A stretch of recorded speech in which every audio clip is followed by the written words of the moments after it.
The greatest threat to a toxic company isn't a hacker. It's the one person who knows how their clock really works.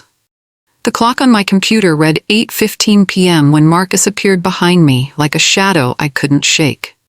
I'd been at my desk since 7 that morning, fingers cramping from 15 straight hours of emergency bug fixes that saved the company's biggest product launch.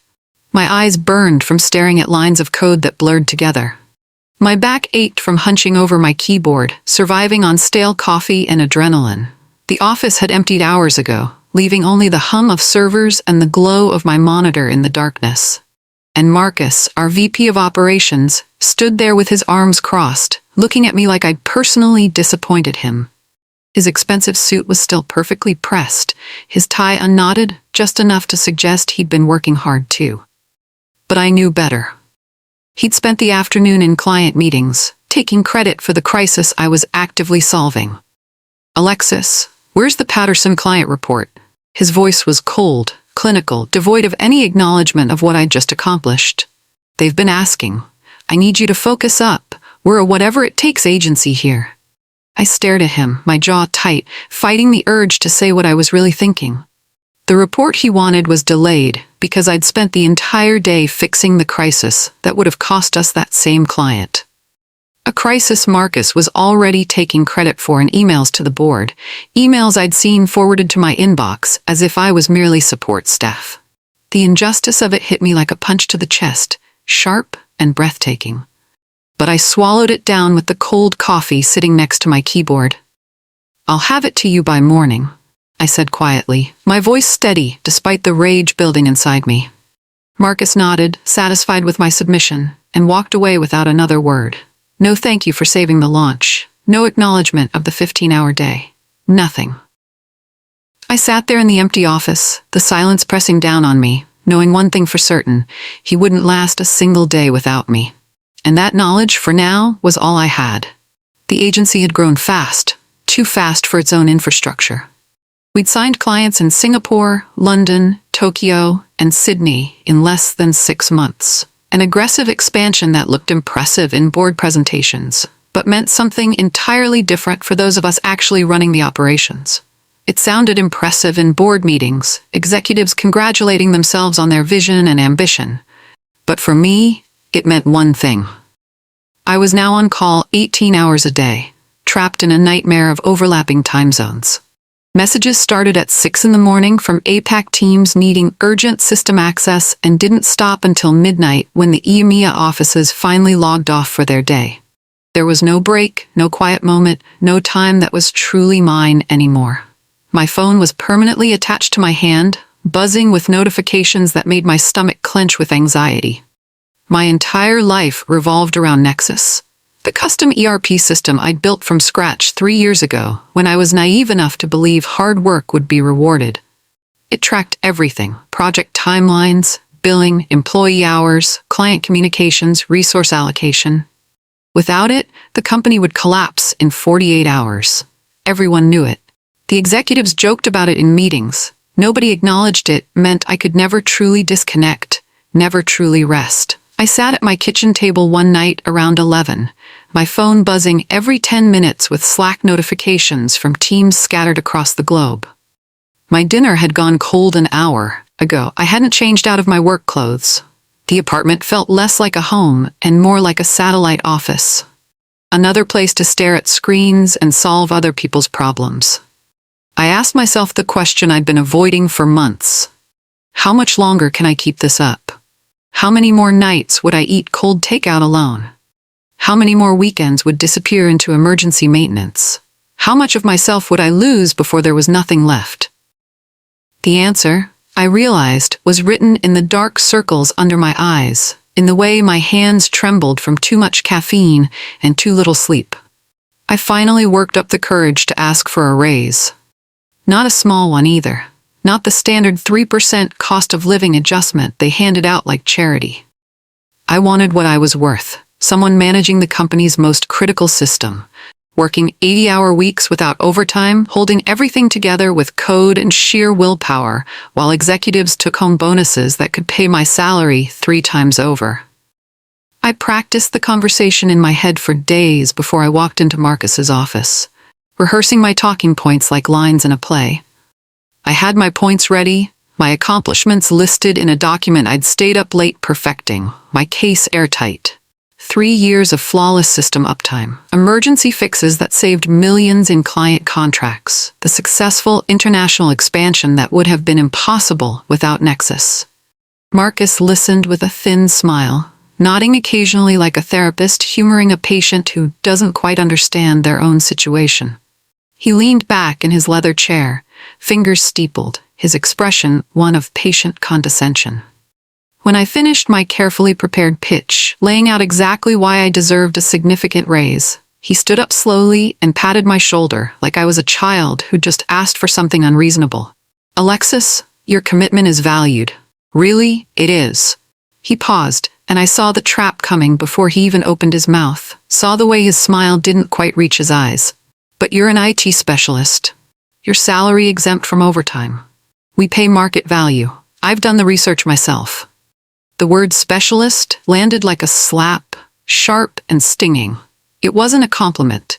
It was a cage with legal bars, a label designed to extract maximum labor for minimum compensation. "Market value," he said, as if my nights and weekends and mental health had a price tag that could be researched on a salary website. I walked out of that office with my face hot, my hands trembling, knowing nothing would change through official channels. The system was designed to protect people like Marcus, not people like me. Not unless I changed it myself. Not unless I found another way. 2 weeks later, my only colleague quit, and the isolation became complete. Nina worked in hardware support, and she'd asked Marcus for flexible scheduling to manage the new global time zones that were drowning both of us. She was drowning just like I was, trying to support offices that never slept, fielding calls at all hours, sacrificing her own life for a company that saw her as just another resource to be optimized. Marcus denied her request in a 5-minute meeting, barely looking up from his phone as she explained that she had family obligations, that she couldn't sustain the current pace, that she needed some accommodation to avoid burning out completely. Mina handed in her notice the next day, and I watched her pack up her desk with a mixture of envy and dread. She was escaping, walking away from the toxicity with her dignity intact. I was staying behind, alone, the last technical person standing between order and chaos. We hugged goodbye in the parking lot, and she whispered, "Get out while you can, Alexis. This place will take everything from you." Marcus passed by her empty desk later that afternoon, and I caught the look on his face as he surveyed the vacant workspace. It wasn't concern. It wasn't regret about losing a valuable team member. It was satisfaction, pure and simple. He had me now, completely isolated and completely indispensable. The only wall standing between Synergy Digital and total collapse. No one to share the burden with. No one to cover for me. No escape. I realized then, with a clarity that felt like ice water in my veins, that my value to Marcus wasn't something to be rewarded. It was something to be exploited until I broke, until I quit like Nina, until I was used up and replaced with someone younger and cheaper who didn't know any better. Late one night, fueled by anger and cold pizza, I started researching instead of sleeping. I pulled up Ontario's Employment Standards Act and read through the section on IT specialist exemptions, squinting at the dense legal text on my laptop screen. The language was dense, full of legal jargon designed to confuse people like me. Clauses nested within clauses, exceptions to exceptions. But I kept reading, driven by something sharper than exhaustion, and somewhere around 2 a.m, I found it. The loophole that changed everything, hidden in subsection after subsection like a treasure map written in bureaucratic language. Yes, IT specialists could be exempt from overtime in certain circumstances, but that exemption didn't apply to most salaried, non-managerial employees, even if they were salaried, even if they didn't clock in and out, even if their contract said they were exempt. They were entitled to overtime pay after 44 hours per week if they didn't meet specific criteria for professional exemption. The law was clear, clearer than I'd expected. I sat back in my chair, my heart pounding so hard I could hear it in my ears.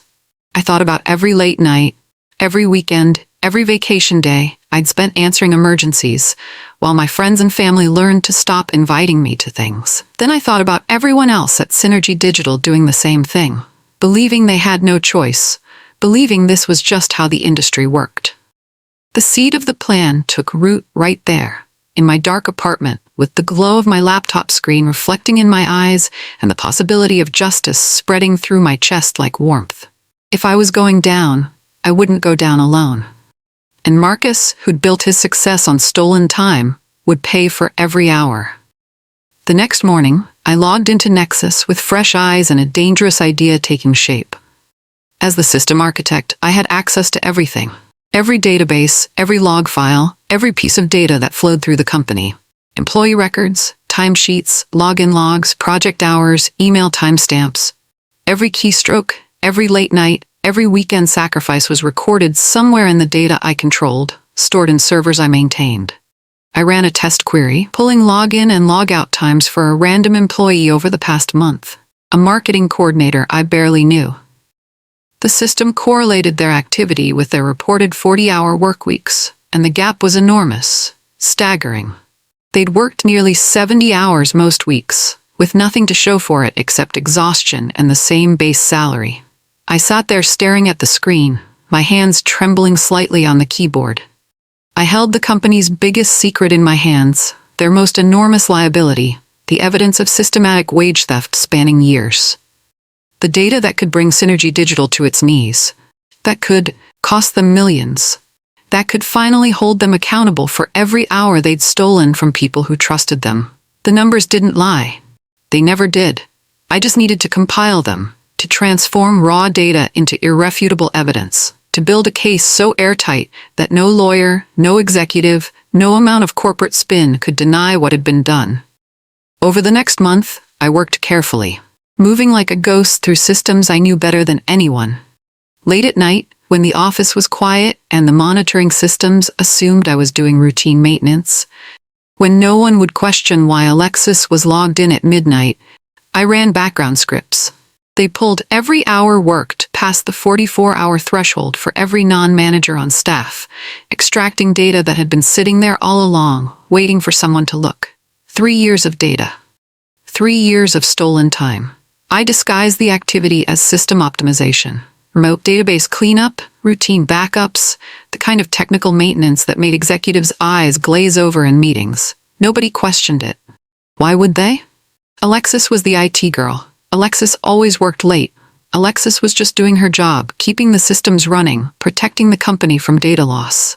The data compiled into a massive spreadsheet, row after row of unpaid hours stretching across multiple tabs. Thousands upon thousands of them.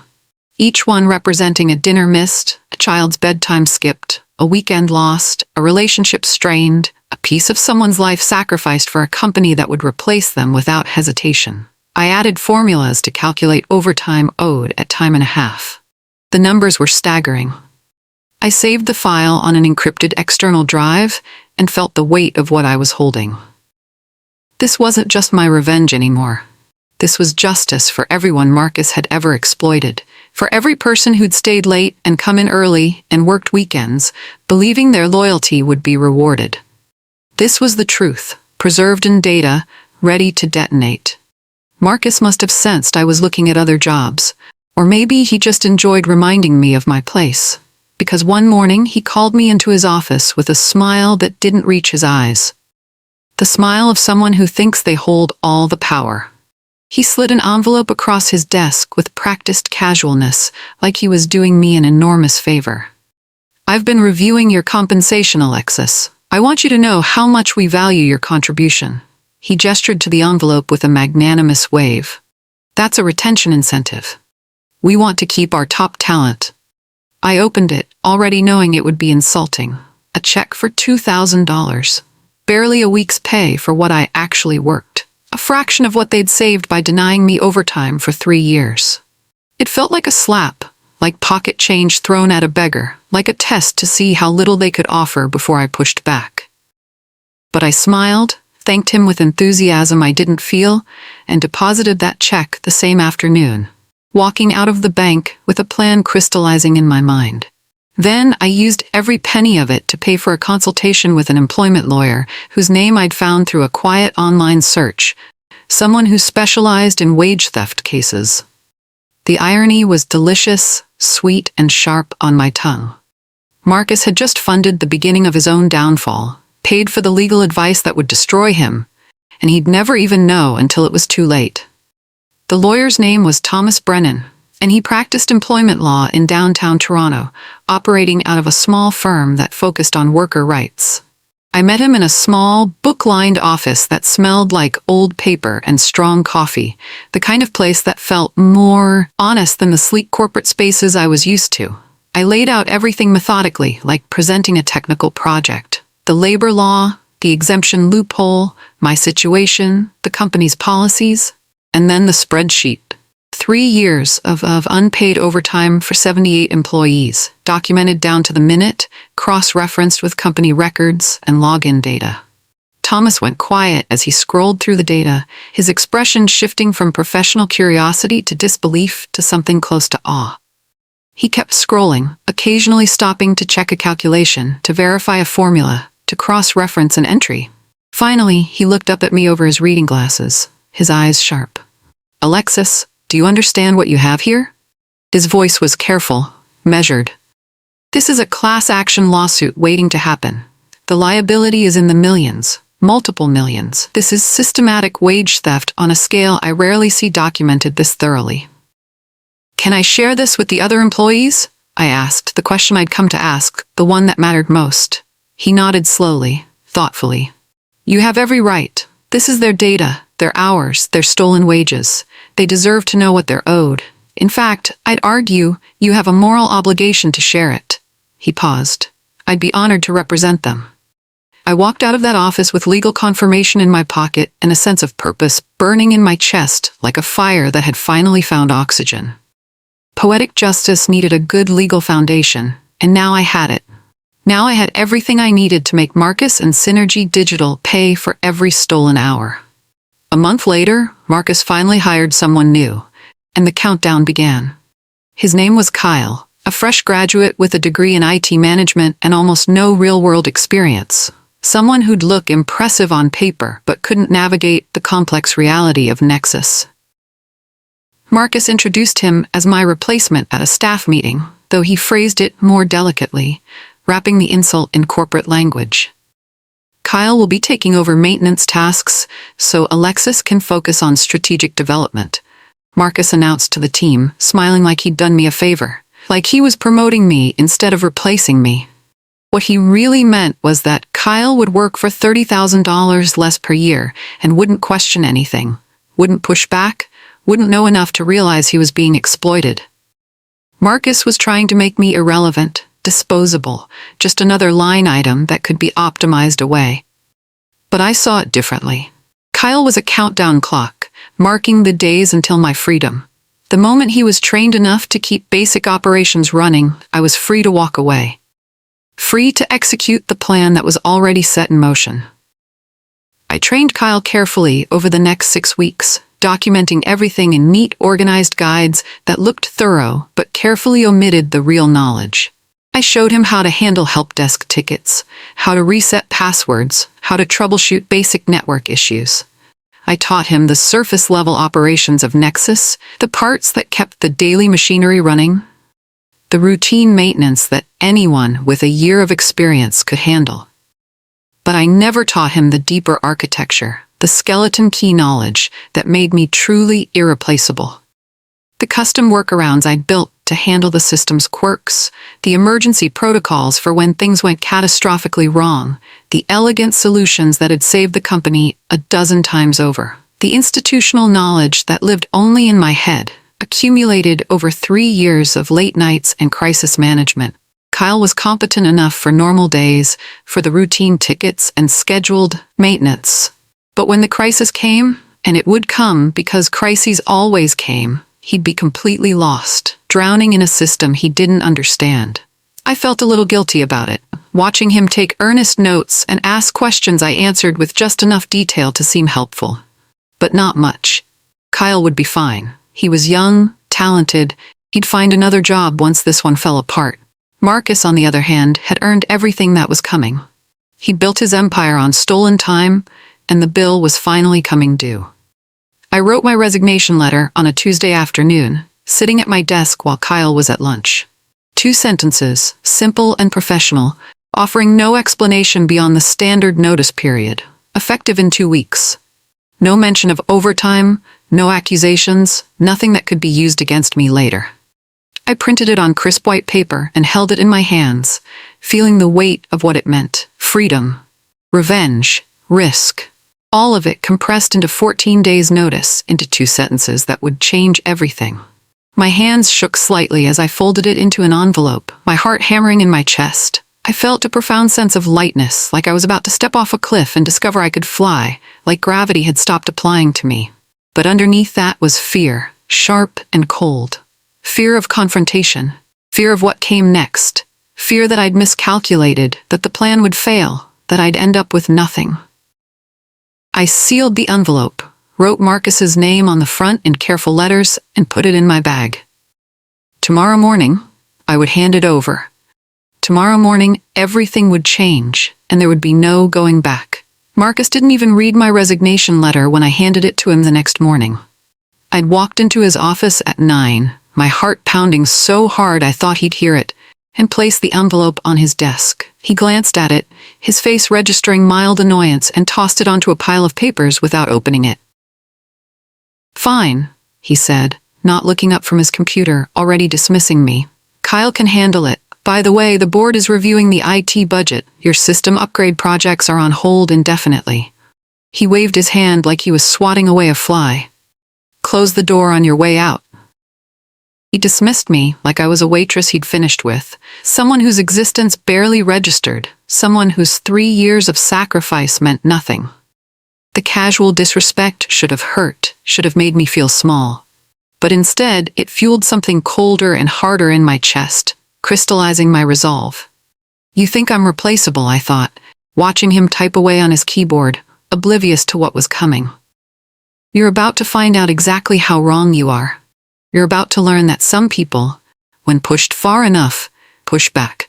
My last day at Synergy Digital was quiet, unremarkable, exactly as I'd planned. I spent the morning organizing my files, documenting the basic system processes for Kyle in neat folders he'd probably never fully understand, and ensuring Nexus was stable. I wanted them to have no immediate complaints, no reason to accuse me of sabotage, no grounds to come after me legally.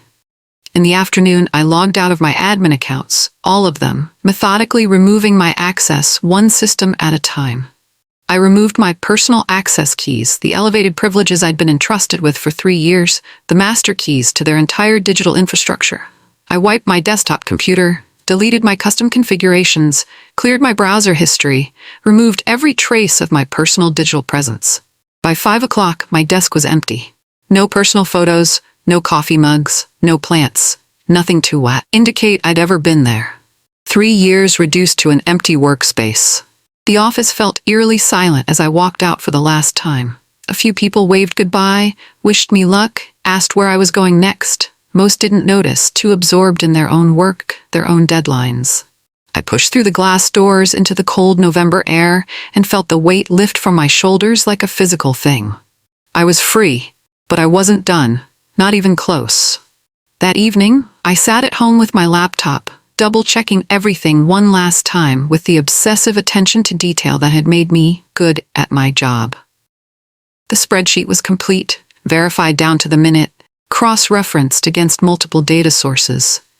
The email list was accurate, filtered to include only non-managerial employees who were owed overtime, people who had the legal right to compensation.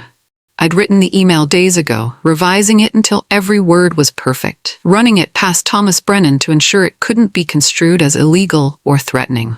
Simple, factual, impossible to dismiss. 3 lines in the body and an attachment that would change 78 lives. The script was scheduled to execute at 7 in the morning, right when the office reached full capacity, when everyone would be at their desks with fresh coffee and open inboxes. Everyone would receive it simultaneously, before anyone had time to suppress it or spin the narrative, before Marcus could control the story. I hovered my cursor over the final confirmation button, My finger trembled above the trackpad. This was it. The point of no return. Once I clicked this, there was no undoing it, no taking it back. I thought about Marcus's face, about every condescending conversation, about every stolen hour. Then I clicked it. The script was armed, sitting on a server waiting to execute. In 10 hours, everything Marcus had built on the backs of stolen time would come crashing down, and I would be the architect of his destruction. I woke up at 6:45 a.m. the next morning, unable to sleep through the alarm I'd set, my body vibrating with nervous energy. I made coffee with shaking hands and sat at my kitchen table, watching the clock on my phone like I was waiting for a bomb to detonate. 6:52, 6:55, 6:58, 7. Somewhere across the city in the Synergy digital office, the script executed exactly as programmed, lines of code I'd written accomplishing in seconds what would take a person hours. 78 emails launched simultaneously from an anonymous server, landing in 78 inboxes like synchronized explosions. The subject line was simple, clinical, impossible to ignore. Your unpaid overtime is due. I imagined the moment of confusion as people opened it. Their faces puzzled, then concerned. The disbelief as they read the message, their minds struggling to process what they were seeing. The dawning realization as they opened the attachment and saw years of their own stolen hours, documented with merciless precision, their sacrifice quantified in rows and columns. My phone stayed silent for 20 minutes. I paced my apartment, coffee growing cold on the counter. Then the notifications started coming in, a flood of messages that made my phone buzz continuously. It was working. It was actually working.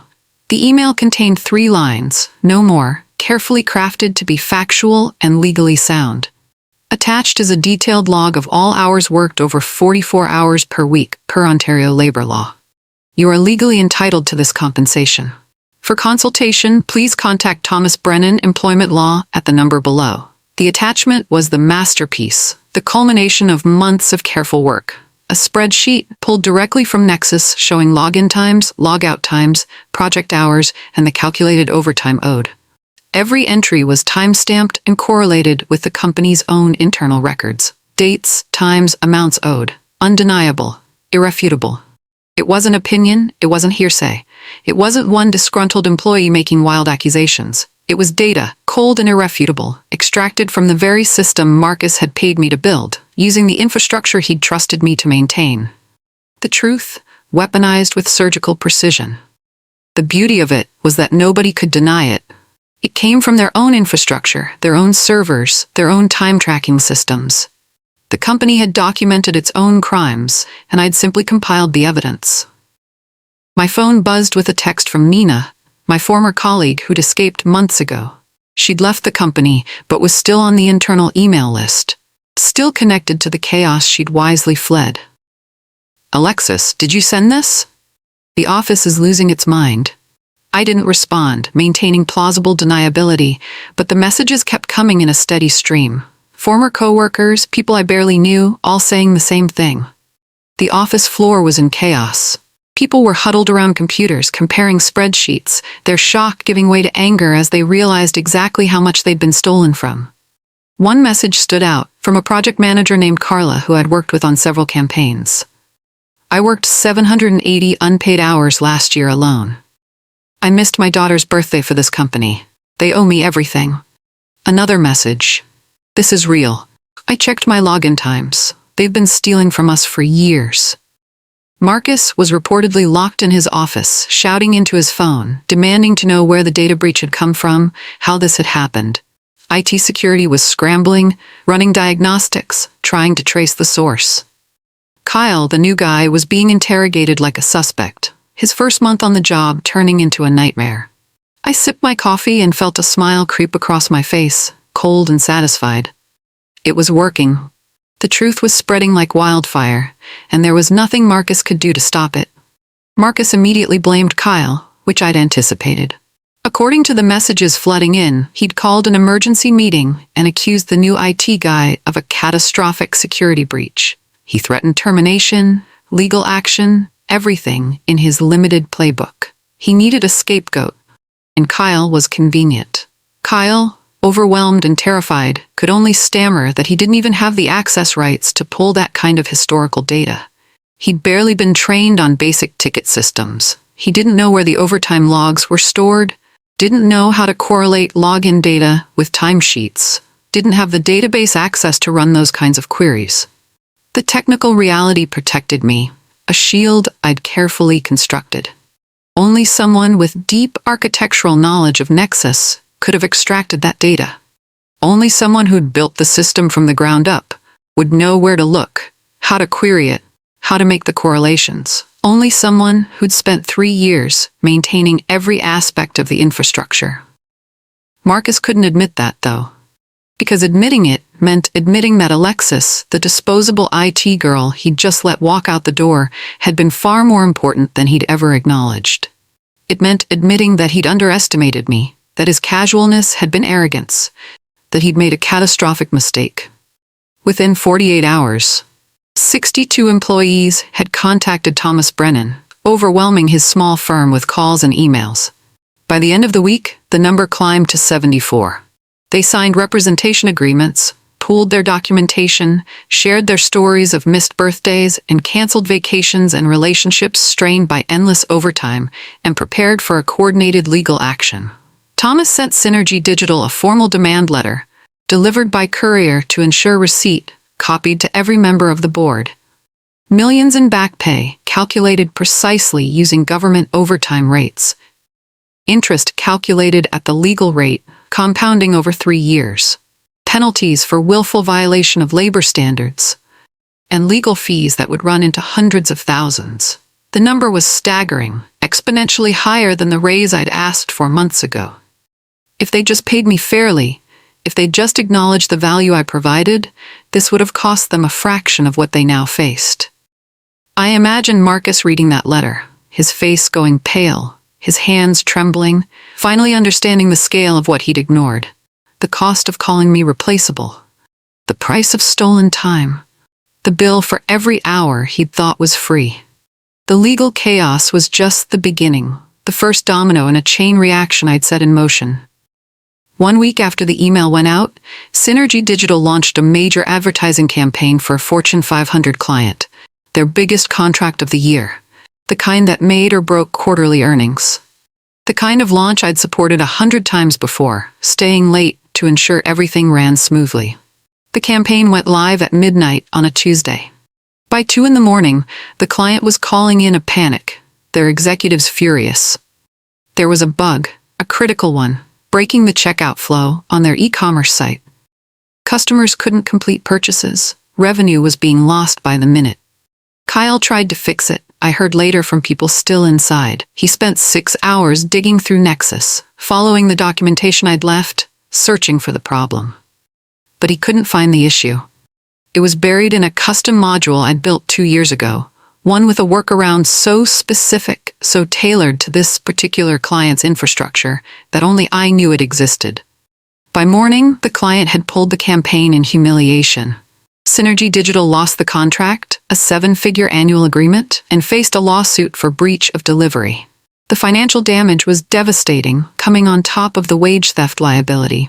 The foundation Marcus had built his empire on was crumbling, and he finally understood it had always rested on me.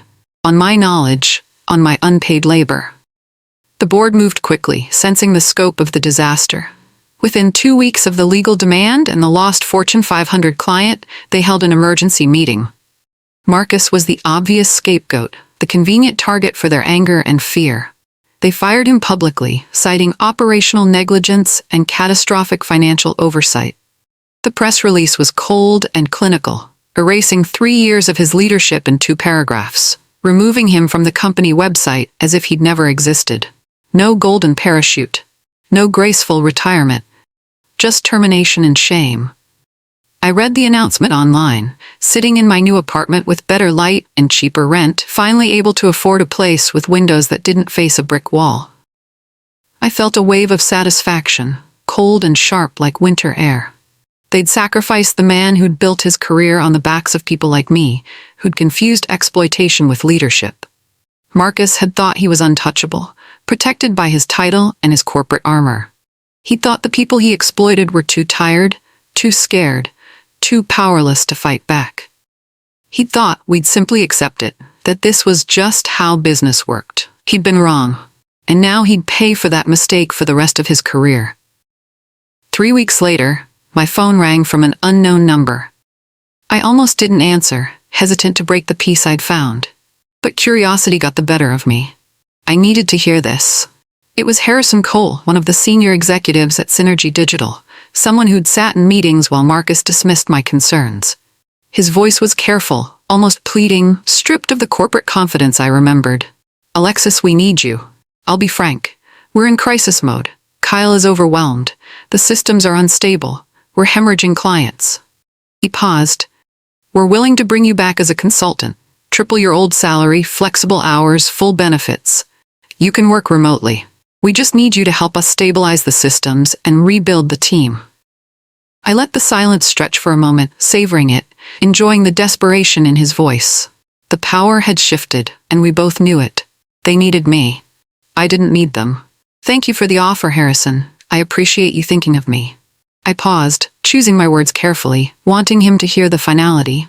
"But I've moved on to a company that respects its architects, a company that values work-life balance. I hope you find someone who can help." I hung up and stared at my phone, a smile spreading across my face. The desperation in his voice had been worth everything, sweeter than any revenge fantasy I'd imagined. The settlement came through 2 months later, faster than anyone expected. Thomas called me personally to share the news, his voice excited, energized by the victory. 74 employees had won their case, with Synergy Digital agreeing to a payout structure that included full back pay, interest, and legal fees. They couldn't afford a protracted legal battle, not with their reputation damaged and clients fleeing. They settled to make it go away. The total was just over $4 million, distributed among people who'd given everything to a company that valued them only as resources to be optimized. I received a few messages from former coworkers after that. People thanking me, calling me a quiet legend, a hero. One person wrote, "You gave us the courage to fight back. You reminded us we were worth more than they told us we were." I didn't respond to most of them, wanting to maintain some distance, but I saved the messages in a folder I looked at sometimes. They mattered more than any salary ever could. More than any title or promotion. The data I'd managed, the system I'd built, had brought justice, not just for me, but for everyone.